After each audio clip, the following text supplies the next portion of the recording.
For decades, America's biggest boardrooms, tech labs, and financial giants were shaped by a familiar story. Brilliant Indian immigrants rising through the ranks and redefining entire industries. But most of the headlines, most of the magazine covers, and most of the celebrated success stories were centered on men. What almost no one noticed was the quiet rise of a different kind of power. Indian women, educated, relentless, and armed with world-class talent, began breaking into sectors that had historically shut them out. They weren't just earning salaries. They were building companies, steering billion-dollar public listings, leading global biotech revolutions, and engineering technologies that power the modern world. Today, we're pulling back the curtain on the women who rewrote the rules. The ones who broke through the bamboo ceiling, not by accident, but by outthinking, outworking, and outleading everyone around them. This is the countdown of the richest, most influential Indian women in America. Number 10. Bela Bajaria. We begin our countdown in Hollywood with the woman who decides what the world watches. Bela Bajaria is the chief content officer of Netflix. While she may not be a tech founder, her influence and earning power place her firmly in the elite tier of American executives. She controls a content budget of $17 billion, a figure larger than the GDP of many nations. Bajaria's rise was not traditional. Born in London to Indian parents and raised in the US, she worked her way up through the grueling world of network television, eventually landing at Netflix. She is the executive responsible for greenlighting global phenomenons like Squid Game, Bridgerton, and Lupin. She championed the strategy of investing in local language content for a global audience, a move that fundamentally changed the economics of the streaming industry.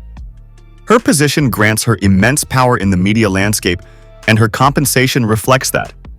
As a top C-suite executive at one of the world's most valuable entertainment companies, her salary and stock packages are substantial, securing her status as a key power player in the Indian-American success story. Number 9. Revathi Advaithi. At number 9 is a woman running one of the most complex industrial operations on the planet. Revathi Advaithi is the CEO of Flex. While Silicon Valley focuses on software, someone has to actually build the hardware that runs the world. That someone is Flex. Flex is a colossal diversified manufacturing company, formerly known as Flextronics. They design and build products for everyone from Apple to Ford to healthcare giants. Advaithi took the reins as CEO in 2019, stepping into a role that is terrifyingly complex. She oversees a global workforce of roughly 170,000 people across 30 countries, managing supply chains that are constantly under threat from geopolitical tension and pandemics. Her journey to the C-suite began in India, where she earned her bachelor's degree in mechanical engineering from the Birla Institute of Technology and Science, before moving to the US for her MBA. Her career path is a testament to the grit required to succeed in the male-dominated world of heavy industry. She spent years climbing the ladder at Eaton, a power management giant, often being the only woman, and certainly the only woman of color, on the factory floor or in the boardroom. Her wealth, estimated in the hundreds of millions, comes from substantial executive compensation packages and significant stock awards. But Advaithi's value isn't just monetary, it's strategic. She is one of the few leaders aggressively redesigning global supply chains to reduce reliance on single countries, positioning her as a critical player in the future of American industrial power. Number 8. Anjali Sood. At number 8, we have a master of the corporate pivot, Anjali Sood. Sood represents the younger, hyper-accelerated generation of Indian-American executives. Her path to wealth wasn't through decades of slow climbing in legacy industries, but through high-stakes maneuvering in the volatile world of digital media. Sood became a household name in tech circles during her tenure as CEO of Vimeo. When she took over, Vimeo was struggling to compete as a YouTube clone. It was a losing battle. Sood made a radical decision. Stop trying to be YouTube. She transformed Vimeo from an entertainment destination into a software-as-a-service company, providing professional video tools for businesses. It was a brilliant strategic shift that revitalized the company and led it to a multi-billion-dollar IPO. That success cemented her reputation and her personal fortune, built through significant equity stakes. Now, she has taken on a new challenge as the CEO of Tubi, Fox Corporation's free, ad-supported streaming service. In an era where consumers are fatigued by expensive subscriptions, Sud is betting big on free, ad-driven content. Sud's story is emblematic of the modern executive. Agile, data-driven, and willing to kill darling ideas to save the business. Her substantial net worth is a reflection of the immense value the market places on leaders who can successfully navigate the streaming wars. Number 7. Sharmistha Dubey. Coming in at number 7 is the woman who engineered modern love, Sharmistha Dubey. If you or anyone you know has used Tinder, Hinge, OkCupid, or Plenty of Fish in the last decade, your romantic life was indirectly guided by Dubey. She is the former CEO of Match Group, the behemoth conglomerate that owns virtually the entire online dating market. Dubey's rise is a classic story of an engineer who understood human behavior better than the marketers did. Growing up in Jamshedpur, India, the daughter of a steel factory engineer, she came to the US and started as an engineer at Texas Instruments. When she joined Match Group in the mid-2000s, online dating was still somewhat stigmatized, a desktop activity for the desperate. Dubey saw the future was mobile. As chief product officer of Tinder, she was instrumental in developing the monetization strategies, like Tinder Gold, that turned a free swiping app into one of the highest-grossing apps in the Apple App Store's history. She didn't just write code, she cracked the code on how to get people to pay for the hope of connection. Her tenure as CEO saw the company through the pandemic boom, further consolidating her wealth through stock options in a high-growth tech stock.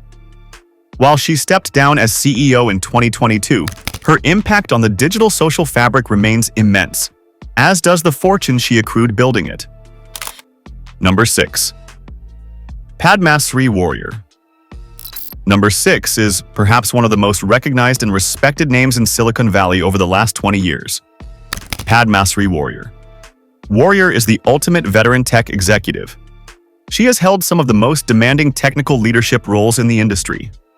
She was the chief technology officer at Motorola during its crucial years, and later the CTO and strategy officer at Cisco Systems, overseeing tens of thousands of engineers and guiding the R&D of massive multinational corporations. For years, Warrior was often cited as one of the most powerful women in the world. Her wealth was built the old-fashioned Silicon Valley way. Decades of high-level executive salaries combined with stock options in blue-chip tech giants that grew exponentially during her tenure. But Warrior didn't just rest on her laurels as a big company executive. She ventured into the volatile world of electric and autonomous vehicles as the US CEO of Chinese EV startup NIO, navigating a financial minefield to help bring the company public.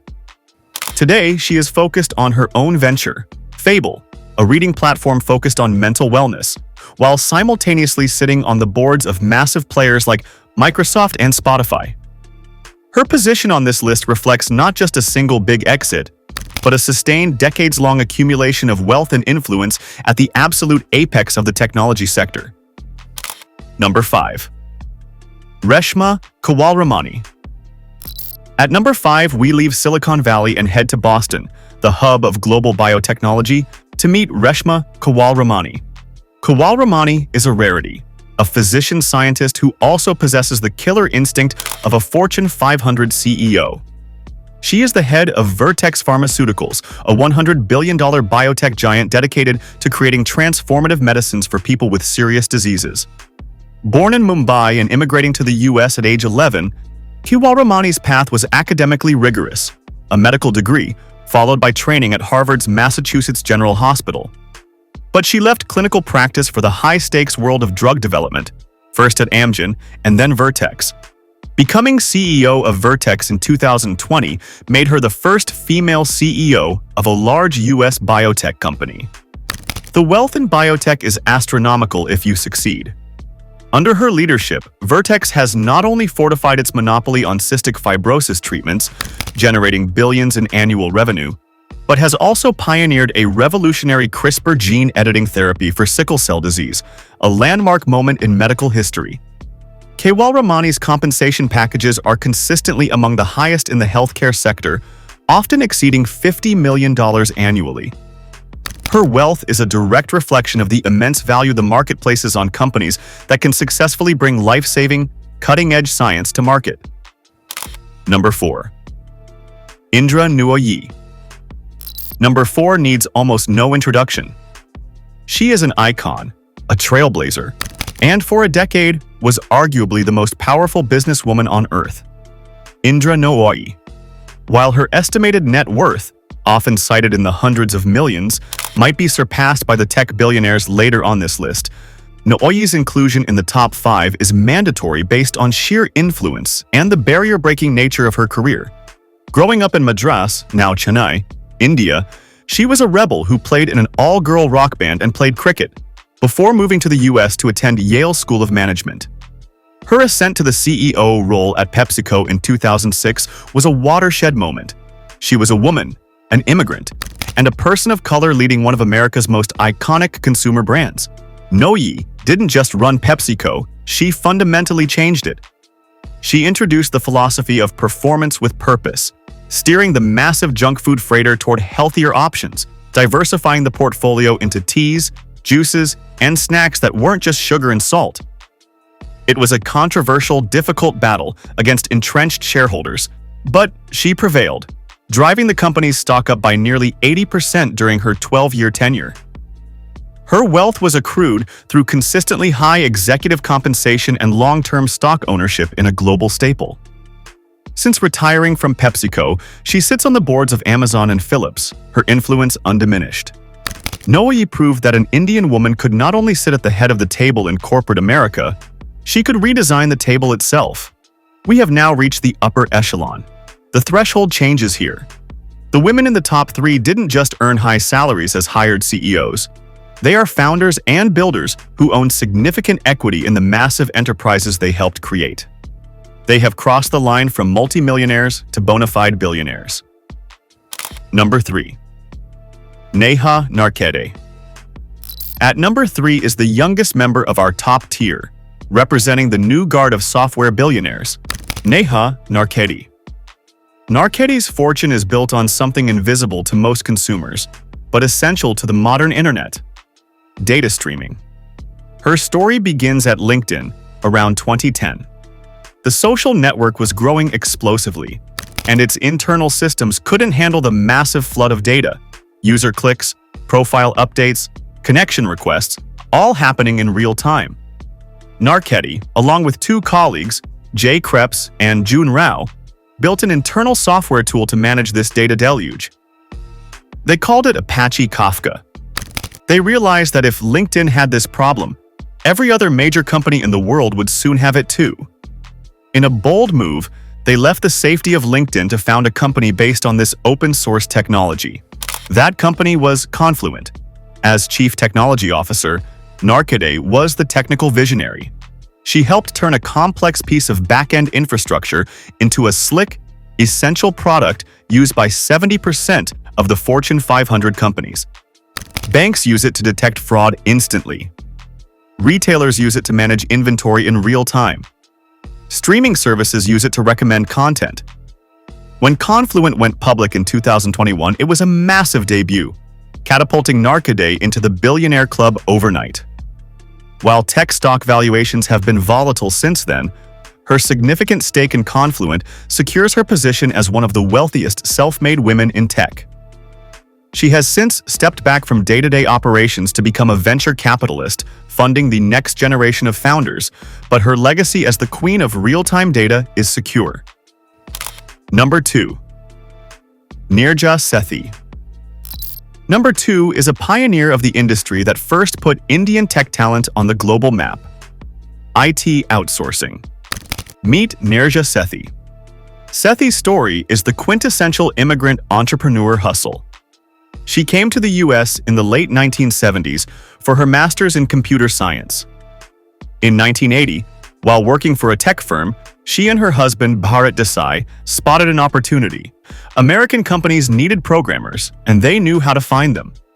With an initial investment of just $2,000, they started a company called Syntel out of their small apartment in Troy, Michigan. In the early days, it was a two-person operation. Sethi would cold call prospective clients while her husband managed the technical talent.